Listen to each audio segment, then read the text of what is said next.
महाभारत कौरवों और पांडवों के बीच हुए भयंकर युद्ध के लिए जाना जाता है।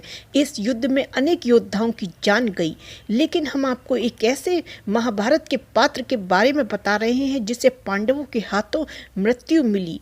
और महाभारत ग्रंथ के अनुसार ये है जरासंध, जिनका जन्म 2 माताओं की कोख से हुआ था।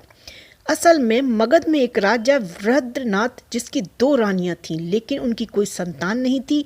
संतान पाने की इच्छा से वह ऋषि चंद्र कौशिक के आश्रम में उनकी सेवा करने लगी। फिर ऋषि ने प्रसन्न होकर उन्हें एक सेब दिया, रानी को खिलाने को कहा। राजा अपनी दोनों रानियों को बहुत प्रेम करता था, इसलिए उसने सेब के 2 टुकड़े करके दोनों को दे दिए। सेब खाने के बाद दोनों रानियां गर्भवती हो गईं। प्रसव के समय दोनों रानियों के गर्भ से आधे आधे बच्चे का जन्म हुआ। दोनों रानियां घबराकर अपनी संतान को जंगल में फेंक आईं।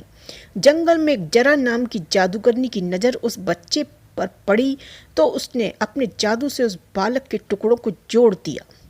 राजा बृहद्रनाथ को जब ये बात पता चली तो उसने अपने बच्चे का नाम उसी जादूगरनी के नाम पर जरासंध रख दिया। और यही वह जरासंध है जिसने भीम के साथ युद्ध किया था, और इन दोनों के बीच में 28 दिनों तक युद्ध चला। अंत में भीम के हाथों वो मारा गया। महाभारत के युद्ध में भीम और जरासंध के बीच भयंकर युद्ध हुआ, जिसमें भीम ने जरासंध के शरीर के 2 टुकड़े करके अलग अलग दिशाओं में फेंक दिया।